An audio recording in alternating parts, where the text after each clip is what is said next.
है आपकी आवाज, आपकी पहचान। और हमारे साथ हमारे संग है श्वेत भट्ट शाह, यूएसए से। यूएसए से कहाँ से हैं वो तो आप ही बताएंगी, तो श्वेत बताएं। मैं शार्लोट नॉर्थ कैरोलिना से हूँ। मैं ये भी कह सकती हूँ कि मैं न्यू जर्सी से हूँ, क्योंकि मेरा वहाँ पर भी आना जाना रहता है काम के सिलसिले में जी। तो इन दोनों जगहों से मैं कोऑर्डिनेट कर लेती हूँ, जो कि टाइम जोन सेम होता है, तो मेरे काम के लिए ये बहुत इजी हो जाता है। चूंकि एक आप भारतीय प्रवासी हैं, तो सबसे पहले तो हम 22 तारीख को राम आगमन की आपको बधाई देते हैं। और आप लोगों ने वहाँ कैरोलिना, क्या बोलते हैं उसको, वहाँ कैसे राम भक्ति का जश्न मनाया, क्या कहेंगे? यहाँ पर भी हर घर में 5 दिए जलाए गए हैं, सबने रंगोलियां की हैं। जो हिंदू धर्म को मानते हैं वो भी जी, और जो हिंदुइज्म के भीतर जीते हैं जी, उन्होंने भी इससे बहुत सराहना की है। यहाँ का जो बहुत अच्छी बात कह दी आपने बात में कि कुछ तो ऐसे लोग हैं जो हिंदू धर्म को मानते हैं और कुछ ऐसे हैं जो हिंदुइज्म में जीते हैं। और वो जीने वाली बात है, वही ह्यूमन बीइंग की बात है, वही मानवता की बात है, और वही पूरे विश्व की बात है। जैसे विश्व गुरु बनने की बात और राम राज्य की हम बात करते हैं, तो वही बात आती है कि जो इस आस्था को लेके जीते हैं, इस अनुभूति को लेके जीते हैं, वो सबसे बड़ी बात है। हम मंदिर जाएं ना जाएं अलग बात है, पर हमारे मन में जो बसा हुआ है वो हमेशा के लिए स्थापित रहे, वो प्रतिमा, वो प्रतिमूर्ति। तो श्वेत भट्ट शाह का हम अगला परिचय करवाना चाहेंगे कि एक बहुत ही सुंदर चित्रकार हैं। यानी जब हमने राम प्रतिमा का बनाने वाले का पिक देखा तो हमें अनायास ही आपकी याद भी आ गई, क्योंकि आप चित्र उकेरती हैं। तो जैसे चित्रों में कैनवास पे आप यदि राम को बनाएंगी तो उसमें कौन सी अनुभूति, कौन सी चीज आप डालना चाहेंगी? बहुत ही सुंदर क्वेश्चन पूछा है आपने सर जी। अपने आप ही निकला है, मैंने नहीं, राम कृपा से। सबसे पहली बात तो हम वसुधैव कुटुंबकम, ये जो पूरा विश्व है ये एक फैमिली है, इस फीलिंग को हिंदुत्व में बहुत ज्यादा जीते हैं। हमने हमेशा सभी धर्मों को अपनाया है और उन धर्मों ने हमें भी अपना लिया है। तो धर्म की बात करें तो नाम भले ही अलग हो, हम सब एक एनर्जी को पूजते हैं जो हमारे अंदर है, हमारे भीतर है। बहुत बड़ी बात। तो इसे हिंदुत्व कहें, मुस्लिम, सिख, ईसाई, क्रिश्चियनिटी, कुछ भी कह लें, नाम अलग अलग भले ही हो, जीसस है या कृष्ण है या शिव है, गणेश जी है, राम भगवान है, ये सारे एक एनर्जी को रिप्रेजेंट करते हैं हमारे भीतर। और जब बात आती है चित्र करने की, तो मैं चित्र के पहले हमेशा मेडिटेशन करती हूँ, आंखें बंद करके जहन में जितने भी थॉट्स हैं उन्हें जस्ट ऑब्जर्व करती हूँ, और फिर जो आता है वो एक बहुत ही सुंदर कलरफुल दृश्य होता है। तो मैं उसे कोशिश करती हूँ कैनवास पर पूरी आस्था के साथ निचोड़ कर उसे लाने का।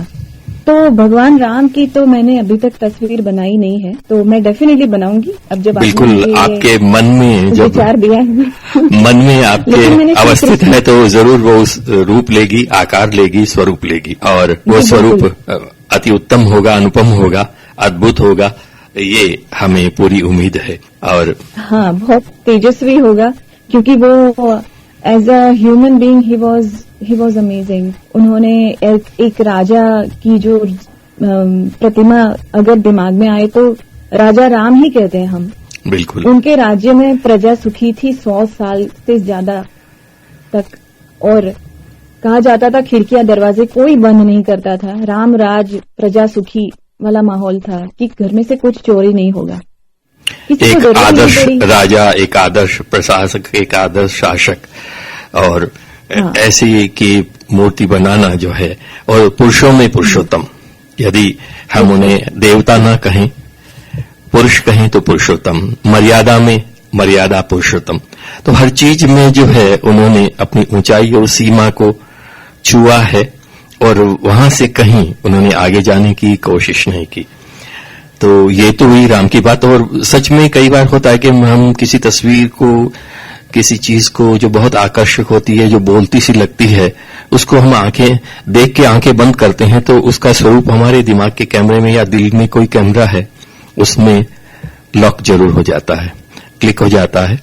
और वही रूप जब हम बाहर कोशिश करते हैं तुलिका के माध्यम से कैनवास पे उतारने की, तो वही रूप जो है वो बाहर दिखाई देता है, प्रतिबिंबित होता है। तो जब आपकी चित्रकारी की, पेंटिंग की बात चल पड़ी है, तो हम आगे और भी जानना चाहेंगे आप किस तरह की पेंटिंग्स करती हैं, बताएंगी जरा? जी बिल्कुल। मुझे ये अपॉर्चुनिटी देने के लिए थैंक यू कि मैं अपने विचार आप तक पहुंचा सकूं। मैं एक फोटो रियलिस्टिक आर्टिस्ट हूं। मैं जो देखती हूं उसे अपने जहन में कैद करके फिर उसे कैनवास पर लाना भगवान ने दिया हुआ ये सबसे बड़ा आशीर्वाद है मुझे। मैंने श्री कृष्ण भगवान की एक पेंटिंग बनाई है जो बहुत बड़े दिए में से फॉर्म होती है। अरे वाह! ये दिया जिसमें से भाप निकलकर श्री कृष्ण की प्रतिमा तैयार होती है और उनके जहन में राधा जी वास कर रही है। वाह, क्या बात! तो मेरी ये पेंटिंग इतनी पसंद आई है व्यूअर्स को, और मेरी बहन मेरी पेंटिंग्स को देखकर मुझे ज्यादा समझती है। उसने इसे टाइटल दिया है द सोल ऑफ कृष्ण। वाह!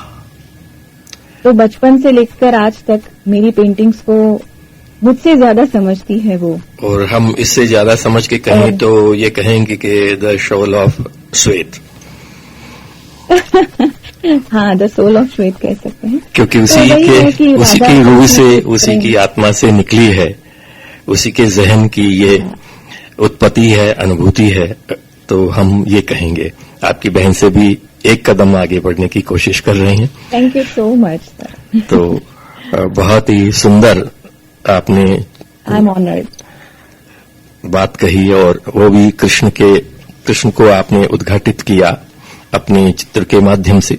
एक बात यहाँ हम जानना चाहेंगे कि जो चित्र बनाता है, जो प्रतिमा बनाता है, जो आर्टिस्ट होता है, सिंगर तो आप हैं ही, हम श्रोताओं को बता दें कि बहुत अच्छी सिंगर हैं श्वेत भट्ट हमारे साथ आज इस प्रोग्राम में। हम इनके गीत भी सुनाएंगे आपको, लेकिन हम बात कर लेते हैं पहले कि उनका दृष्टिकोण एक आम जन होता है, आम नागरिक होता है, उसके दृष्टिकोण में कोई फर्क होता है? वो किस रूप में देखता है किसी चीज को, नेचर को, या किसी भी चीज को जब देखता है, किसी घटना को देखता है, तो क्या उसका नजरिया अलग होता है आम लोगों से? बहुत अलग होता है। हाँ, ये बात जब आपने पूछी है तो मैं इतनी खुश हूँ कि मुझे इसका उत्तर देने में बहुत अच्छा लग रहा है कि एक आर्टिस्ट की नजर कॉमन लोगों की नजर से अलग कैसे हो सकती है। तो इसका मैं आपको एक छोटा सा एग्जाम्पल दे सकती हूँ कि जब मैं किसी पेड़ या पौधे को देखती हूँ तो उसके पत्ते मुझे आकाश में खुले हुए हाथों की तरह नजर आते हैं कि कितने सारे आशीर्वाद दिए हैं हमें, बस बटोर ले। वाह! किसी सूखे हुए पेड़ को देखती हूँ तो लगता है कि जैसे कोई प्रेमी बिछड़ चुका है अपनी प्रेमिका से। पत्तों में देखती हूँ प्रेमिका जा रही है, उसका स्वरूप। तो हाँ, एक आर्टिस्ट किसी भी चीज को कॉमन नजरिए से नहीं देखता है और उसे हर चीज में भगवान के कण कण में कुछ न कुछ नया दिखता है जो कॉमन लोग देखकर बस चले जाते हैं। उस नजरिए को अगर बार बार किसी और के लिए पूछा जाए तो शायद सिंपली व्यू करने वाले लोग भी उसमें कुछ न कुछ क्रिएटिव चीज ढूंढ निकालेंगे। जैसे कभी सनसेट में पूरा समुद्र दिखता है, कभी कभी अगर समुद्र किनारे खड़े हैं तो जितना समुद्र नीचे दिखाई देता है उतना ही बादलों में दिखाई देता है, जैसे वो इतना बड़ा मिरर प्रतिबिंबित हो रहा हो। तो ऐसी सब चीजें देख के मन इतना खुश हो जाता है कि काश सबको बताएं कि देखो क्या दिख रहा है, देखो ये कितनी जबरदस्त लीला है। This is none other than a miracle. बिल्कुल, कई बार हमें भी बचपन में ऐसे लगता था कि जैसे बादल चल रहे हैं तो वो हमसे बात कर रहे हैं, कुछ कह रहे हैं, कुछ आकृतियां, कुछ लोग उसके भीतर बसे हुए हैं और वो कुछ कहना चाहते हैं। और आपके इसी तरह के उत्तर की अपेक्षा से ही हमने ये प्रश्न किया और आपने इस प्रश्न का जो जवाब दिया है, जो उत्तर दिया है, उसको उत्तर या जवाब में नहीं, हम निःशब्द हैं, ये कहें तो ज्यादा बेटर होगा, अच्छा होगा। तो बहुत ही, जैसे जमीन को आप देखती हैं, प्रकृति के हर कण कण को देखती हैं, तो उसका नजरिया अलग होता है। और बहुत अलग होता है। और क्या कहना चाहेंगी आप अपनी पेंटिंग के बारे में? कब से कर रही हैं? मैं 3 साल की थी तब से पेंटिंग्स बनाती हूँ और इन सब चीजों का श्रेय जाता है मेरे पापा को। इतनी कम उम्र में जब मैं पेंटिंग्स बनाती थी तो उन्होंने तभी सोच लिया था कि ये आर्टिस्ट है और इसे और कुछ नहीं बनना चाहिए, इसे आर्टिस्ट ही बनना चाहिए। तो वो मुझे उस जमाने में, उस समय पे मेरे दादा दादी के वहां बेबी सिटिंग के लिए मुझे छोड़ने आते थे। मेरे मम्मी पापा दोनों जॉब करते थे, तो जी मेरा सैटरडे संडे का समय रहता था कि मैं अपने दादाजी और दादी जी के साथ रहूंगी और वो मेरे लिए बहुत सारे कलरिंग बुक्स, स्केच बुक्स और कलर्स एज अ गिफ्ट वहां पे छोड़ के जाते थे। और मेरा बहुत सारा समय दादाजी के साथ खेलने में, दादी के साथ मैथोलॉजिकल स्टोरीज सुनने में और पेंटिंग्स करने में जाता था। मेरे दादा दादी अपनी रिटायरमेंट की लाइफ में बहुत उत्साह दिखाते थे कि मैं मिट्टी से बने घर, हमारा बहुत बड़ा बैकयार्ड था उनके बंगलों के पीछे जी। तो वहां पर मैं लकड़ियां इकट्ठा करके और मिट्टी से घर बनाती थी, पॉन्ड बनाती थी। तो वो मुझे मटेरियल लाके देते थे, छोटी छोटी चीजें, जैसे उनके आई ड्रॉप्स की जो छोटी छोटी डिब्बियां होती थी, उसके हम लैंप्स बनाते थे। क्या बात है। तो मेरा पूरा परिवार, मम्मी भी बहुत प्रोत्साहन देती थी कि उन्होंने कभी फोर्स नहीं किया कि घर के कामों को करना चाहिए। अगर मैं पेंटिंग बना रही हूँ तो she would consider it as a very serious work I am doing. तो उन्होंने कभी खींच के चलो ये काम करो, वो काम करो, लड़की हो, सीखना चाहिए, ये माहौल नहीं रहा। मेरा अपब्रिंगिंग रहा, बचपन से ही सृजन का साथ रहा आपके साथ। जब मैं कुछ बनाती थी तो सबने उसे सराहा, मुझे प्रोत्साहन दिया और कोशिश ये थी उन लोगों की कि ये लड़की बड़ी होकर कुछ बने। वो कर लेगी, कुछ ना कुछ डेफिनेटली कर लेगी, लेकिन अभी इसे डिस्टर्ब नहीं करना चाहिए। तो माता पिताओं को मेरा एक बहुत सुझाव है अच्छा कि आप भी पेरेंट्स हो, अगर बच्चा क्रिएटिव बातों में बहुत अच्छा है तो उसे ये मत कहिए कि बड़ा होके झोला लेके घूमोगे, तुम्हारा करियर तो इंजीनियरिंग, डॉक्टरी या फिर साइंस, मैथ एंड एडवोकेसी में ही है। ये अलग बात है कि आर्टिस्ट को अपनी जिंदगी में काफी स्ट्रगल रहती है, खुद को एस्टैब्लिश करने में और चैनलाइज करने में उसे बहुत कनेक्शंस की जरूरत होती है, लेकिन धीरे धीरे करके वो अपना रास्ता बना लेता है या बना लेती है। लड़कियों को जिंदगी में बहुत सारे चैलेंजेस होते हैं, जैसे हमारे हिंदू परिवारों में शादी करना, सेटल हो जाना, बच्चे करना, तो लड़की के करियर में बहुत सारे अप्स एंड डाउन्स आते हैं। लेकिन पुरुषों को बहुत आजादी और सराहना दी जाती है कि वो कुछ कर रहा है तो उसे सपोर्ट कीजिए। फिर भी जो डिटरमाइंड लोग होते हैं वो कुछ ना कुछ कर ही लेते हैं जिंदगी में। तो अगर परिवार वालों से किसी को ये ब्लेसिंग मिली है और सराहना और प्रोत्साहन मिलता है तो वो बच्चा या बच्ची आगे जाके बहुत अच्छे काम कर सकते हैं। उसके साथ उसकी फैमिली की वर्च्यूज, संस्कार, प्रोत्साहन, ताकत होती है। उसे बताया जाता है कि नहीं, तुम कुछ हटके हो, तुम्हारे ऊपर भगवान के बहुत आशीर्वाद है। तो उनको नॉर्मल स्ट्रीम में, यानी कि मैथ, साइंस, इंजीनियरिंग, डॉक्टरी, एडवोकेसी, इट्स नॉट बैड, वो भी जरूरी है। लेकिन अगर कोई अलग जगह पे अपनी प्रतिभा दिखाता है तो उसे उस डायरेक्शन में जाने के लिए प्रोत्साहित कीजिए। उसे वो प्रतिभाएं भी मेरे ख्याल में ईश्वर के अलग अलग रूप हैं और आप को ईश्वर किस रूप में देखना चाहता है उसको हमें बनाना ही पड़ेगा, और अंतोतगत्वा वो व्यक्ति वही करता है जो ईश्वर बनाना चाहता है। शायद हम बिल्कुल किसी को बना नहीं सकते, जैसे वो कुशल कारीगर है वही ऊपर वाला, उससे बढ़ के तो हम है ही नहीं। तो ये तो हुई आपकी पेंटिंग्स की बात, और हम तो यही जानते हैं कि आप सिंगर हैं और पेंटिंग भी कर लेती हैं। पेंटिंग पे थोड़ी बहुत बातचीत हुई, अब सिंगिंग पे कर लेते हैं कि आपने गाना कब शुरू किया और गाने किस तरह के? तो जी हाँ जी, थैंक यू। जब छोटी थी तब यही थी बातें कि स्कूल में जब गाते थे तो प्रार्थना सभा के लिए चुनाव हुआ कि हर क्लास में से एक बच्चा आकर माइक में गाएगा। तो मैंने हाथ ऊपर किया और मैं सिलेक्ट भी हो गई और प्रार्थना सभा में गाती थी जी। जब घर पे कोई आता था तो दादी जी मुझे कहती थी कि तुम जो स्कूल में प्रार्थना गाती हो उसमें से कुछ हमें सुनाओ। तो अधरम मधुरम और मनोबुद्धि हंकार, ये दोनों संस्कृत के भजन मुझसे गवाए जाते थे और उन्हें बहुत अच्छा लगता था। तो थोड़ा सा तो काफी बार के अभी आपकी स्मृति में है तो थोड़ा सा गुनगुना के ना, यूं ही भी ना। नच श्रोत्र जिह्वे नच घ्राण नेत्रे नच व्योम भूम्या तेजो न वायुर्चिदानन्दः शिवोऽहं चिदानन्द रूप शिवोऽहं। बहुत आपको आपकी स्मृति में है और आपने गाया है, दोहराया है, तो ये तो हुई बात। इसी आपकी बात के बीच में हमने रोक के आपसे जरा सा सुन लिया। बहुत सुरीली गाती हैं आप, तो अपने गायन के बारे में ही हमें बताएं कि हाँ ये यात्रा यहाँ शुरू हुई और आगे कहाँ बढ़ी और कहाँ तक आप पहुंचे।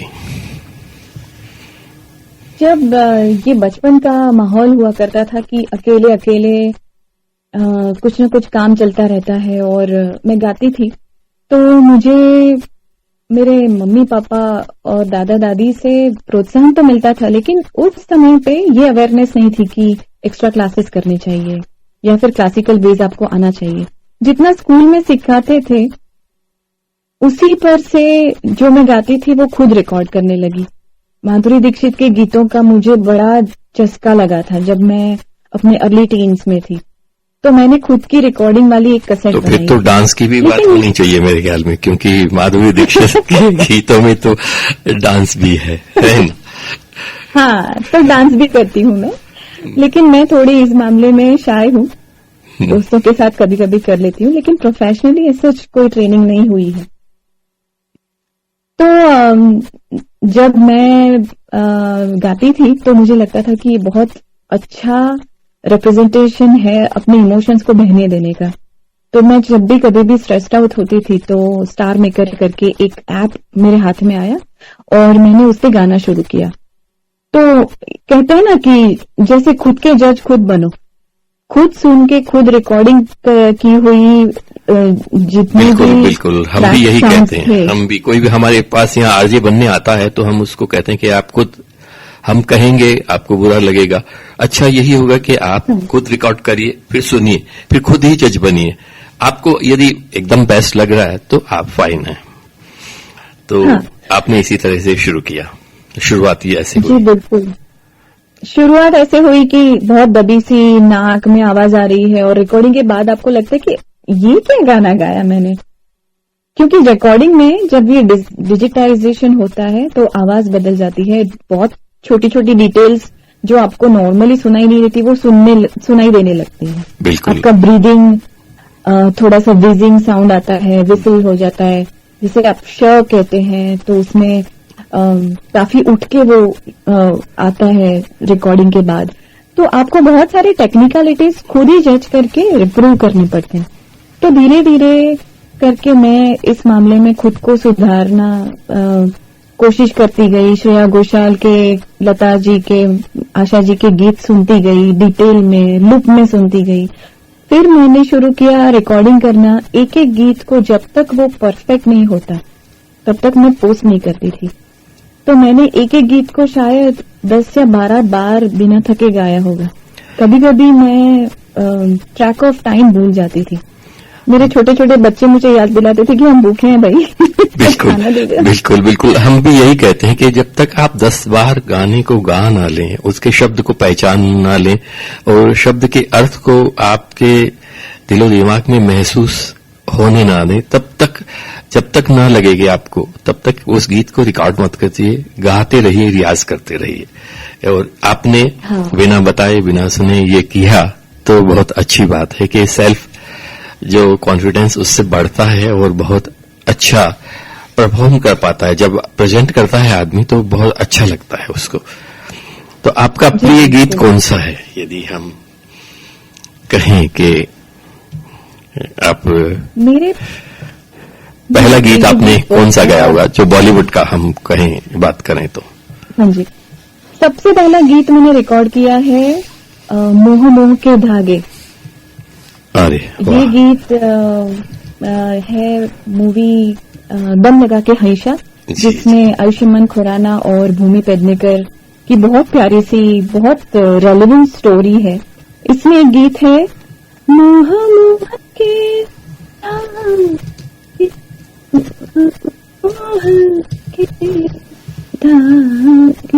इस गीत में एक्सप्रेशंस डालना, पॉजेस कुछ जगह पे छोड़ देना, कुछ जगह पे उसको लंबा खींचना, वो मेरे लिए नई टेक्निक थी। तो मैंने बहुत सारी बार इसे रिकॉर्ड कर करके खुद ही कैंसिल कर दिया। मुझे खुद की आवाज में सुनने में गूज़बम्स आते थे कि ये क्या गा रही हूं मैं। और स्टार मेकर एक ऐसा ऐप है कि जिसमें आप पोस्ट करो, उसके बाद लोगों के बहुत सारे कमेंट्स आते हैं। तो कुछ कमेंट्स आपको इग्नोर करने चाहिए, जिनका कोई रिप्लाई करना जरूरी नहीं होता, लेकिन कुछ लोग बहुत अच्छे कमेंट्स देते हैं कि आपने अच्छा गाया है लेकिन यहाँ पे कुछ लूप होल था, आपने ये गीत बहुत सुंदर गाया है लेकिन यहाँ पे आपको वर्ड्स की कुछ रिहर्सल करनी चाहिए थी। तो ऐसे करते करते ओपन माइंड सबसे पहला गीत तो मेरा फेवरेट अभी भी यही। फिर मैंने बहुत खूबसूरत गीत है ये। मैंने खुद को सिर्फ क्लासिकल पे रिस्ट्रिक्ट नहीं किया, फिर मैंने मस्ती वाले सॉन्ग्स, पार्टी सॉन्ग्स, भक्ति भाव वाले सॉन्ग्स, ये सारे गीतों को कोशिश करी और फिर मैं गाती चली गई। दैट वाज टाइम 2017 जब मैंने शुरू किया। काफी लेट हुआ पर मुझे लगता है कि मैंने अच्छी शुरुआत करी, तो अभी तक गाती हूँ और बहुत बहुत खो जाती हूँ संगीत में। संगीत को क्या सोचती हैं आप संगीत में जब आप खो जाती हैं? तो संगीत एक तपस्या है या संगीत को कहाँ रखेंगी आप हमारे जीवन के दर्शन में, हमारी लाइफ शैली में कहाँ रखेंगी कि संगीत होना चाहिए? एक थेरेपी है, एक रिलैक्स देने वाली चीज है या क्या है? क्या कहना चाहेंगी संगीत को आप, ये भी अपने शब्दों में आप कहेंगे तो? संगीत एक ऐसा धागा है जो हमें डायरेक्टली भगवान से जोड़ता है। अगर आपने ये अनुभूति एक बार की है तो आप जानते हैं भली भांति कि जब आप गाते हैं तो आपका दिल, दिमाग और जो यूनिवर्स की पूरी एनर्जी है ना, वो सब एक धागे में जुड़ जाता है। मैं अपने दोस्तों को जब हम साथ में वर्चुअल स्टेज पे गाते हैं या फिर यहाँ पर गाते हैं तो कहती हूँ संगीत हम सबको जोड़ता है। ये एक यूनिवर्सल लैंग्वेज है जिसमें कोई भाषा, कोई बैरियर है ही नहीं। संगीत जो है, संग गाने का गीत है। संग यानी संग लेता है, सबको साथ लेके चलने वाली चीज, जोड़ देता है सबको। जी सर, बिल्कुल आपने बहुत सही बताया। संगीत भगवान की देन है। संगीत माँ सरस्वती का सबसे बड़ा आशीर्वाद है। जरूरी नहीं हर कोई सुर में गाए, बस दिल से गाए, सुर अपने आप जुड़ जाएंगे। हर कोई एक संगीतकार है, हर कोई यहाँ जो दिल से गाता है वो बहुत मधुर गाता है। सबसे बड़ा संगीतकार तो ऊपर वाला है, वो है ईश्वर, जिसे हम राम कहें, कृष्ण कहें। उसकी बांसुरी में, उसमें जो आकर्षण था और जो है आकर्षण था, क्या वो है आकर्षण, उसी से हम खींचे चले जाते हैं। हाँ, इसीलिए वो मनमोहक भी है, मनमोहन भी है, राम भी है और विष्णु भी है। न जाने कितने रूपों में है। जैसे संगीत के तो 7 तार होते हैं, उसके हजारों लाखों न जाने कितने अंश हैं हम जो इस धरती पर रहते हैं, विचरते हैं और उसकी कठपुतली हैं एक तरह से तो देखें तो। वो जैसे नचाता है वैसे हम नाचते हैं। तो वो बिल्कुल डांसर भी है, वो पेंटर भी है और वो गायक भी है, सिंगर भी है। क्या कहना चाहेंगी? हम बहुत कुछ नहीं जानते, आप दूर बैठी हैं और सिर्फ हम आपकी बातों से ही परिचय आपका हमारी लिसनर्स तक पहुंचा रहे हैं जयपुर रेडियो के माध्यम से। क्या कहना चाहेंगी आप? जो चीज हमसे छूट गई हो, रह गई हो, वो बात यदि आप कुछ बताना चाहें, कोई खास बात। सर बातें तो बहुत सी हैं, लेकिन जब आपने कहा कि कोई है ऐसा जो सिंगर है, डांसर है, पेंटिंग भी करता है, तो एक बहुत बड़ा रोल है जो हम नजरअंदाज ही नहीं कर सकते हैं, मातृत्व का। बिल्कुल। तो जब एक छोटी सी बच्ची से लेकर मैं अपनी पूरी जिंदगी को फिर से एक बार देखूं एक मूवी की रील की तरह, तो जब संगीत में कोई खो जाए और पेंटिंग्स बनाए, कलर से खेले, एक इनोसेंट सा बचपन होता है जिसमें किसी से कुछ लेना देना नहीं, बस बेसिक जरूरतें खत्म हो गई और बंदा अपने आप में इतना खुश रहता है जब उसे इतने सारे क्रिएटिव ब्लेसिंग्स मिले हो। उसे पैसों से ज्यादा अपनों में लगाव होता है। जब वो बड़े होते हैं तो ऑफ कोर्स पढ़ाई जरूरी है, जिंदगी सिर्फ गाने से या पेंटिंग्स करने से और मजे करने से आगे नहीं बढ़ती। तो मैंने ग्राफिक डिजाइनिंग का कोर्स किया और फिर एड एजेंसीज में मैं पहले ग्राफिक डिजाइनर, फिर विजुअलाइजर और फिर आर्ट डायरेक्टर की भी अपनी निभा चुकी हूँ ड्यूटीज। लेकिन उसके बाद जब मदरहुड का समय आया तो फिर से जी वो बचपन वाला इनोसेंस जीने का मौका मिला मुझे। सारी बातें अलग और एक माँ के रूप में फिर से गीत गाना, बच्चों के साथ पेंटिंग्स बनाना, आड़ी टेढ़ी तस्वीरें। तो मैंने अपनी जिंदगी को तो बहुत बहुत सुंदर तरीके से जिया। मुझे ऐसा लगता है कि दिल और दिमाग में लड़ाइयाँ होती रहती हैं क्योंकि आर्टिस्ट ज्यादातर दिल से सोचते हैं, उनका दिमाग कम होता है। बिल्कुल। लेकिन थैंक्स टू माय पेरेंट्स और मेरे हस्बैंड का भी बहुत अच्छा साथ रहा इस पूरे जर्नी में। तो अब तक जो हूँ वो थोड़ी बहुत कठिनाइयों को बाजू में रखकर बहुत अच्छे से जीती हूँ और जिंदगी को सुबह के 7 बजे से रात के 11 बजे के हिसाब से ही जीती हूँ। ज्यादा प्लान नहीं कर पाती हूँ क्योंकि आर्टिस्ट को कैलकुलेशंस में गड़बड़ होती है। तो मेरा यही कहना है कि कोरोना हमें यही सिखा गया कि ज्यादा आगे की प्लानिंग मत करो, इतना ज्यादा मत सोचो यार। कहीं गाना बज रहा है तो नाच लो, ऐसे नाचो जैसे कोई नहीं देख रहा है, ऐसे गाओ जैसे कोई जज नहीं करने वाला, और पेंटिंग्स ऐसी बनाओ कि जो जहन से बाहर आके बोले कि ये हो तुम, this is what you are. बस इतना ही कहना चाहूंगी। और बहुत खूब कहा आपने, जो कहा वो बहुत बस नहीं, बहुत ही शानदार तरीके से, क्योंकि हम शब्दों को जोड़ सकते हैं, शब्दों का हिसाब रख सकते हैं, लेकिन आर्टिस्ट जो होता है वो अंकों को नहीं जोड़ सकता, गणित नहीं बैठा सकता जीवन में। और कई बार ऐसा भी होता है कि ऐसे हिसाब में वो फेल हो जाता है। ऐसे ही जीवन चलता है और जीवन भी इसी का नाम है। अंकों की गणित नहीं है, जीवन शब्दों की गणित है और दिल से सोचना ही सबसे बड़ी उसकी ताकत है, उसका उत्साह है। वही आगे जीवन की जिजीविषा को आगे बढ़ाता है। बहुत अच्छा लगा श्वेत, हम तो हमने बात की, हम लिसनर्स यूं लगने लगा है कि हम फॉर्मल बात करने हैं, आप उस पर कर रहे हैं। डिजिटल वॉइस वर्ड के जयपुर रेडियो वर्ड से हमने सुना श्वेत भट्ट शाह के साथ संवाद कार्यक्रम, और इस संवाद में श्वेत ने बहुत सारी बातें हमें बतलाई और आपसे अगली बात होगी, वार्ता होगी, जिसमें हम सुनाएंगे श्वेत भट्ट शाह के कुछ सिंगिंग किए हुए सॉन्ग भी। तो बहुत धन्यवाद, बहुत आभार श्वेत भट्ट शाह को, यूएसए से हमारे साथ इस खास प्रोग्राम में जुड़ी रही, जिसका नाम है संवाद। जयपुर रेडियो वर्ड सुन रहे हैं आप। धन्यवाद। ऐसा धन्यवाद आप सभी दोस्तों को इतना सुंदर मौका देने के लिए, जहाँ पे मैं फीलिंग्स को इतने अच्छे तरीके से आप सबके साथ एक्सप्रेस कर पाई। बहुत धन्यवाद, बहुत आभार श्वेत वर्षा।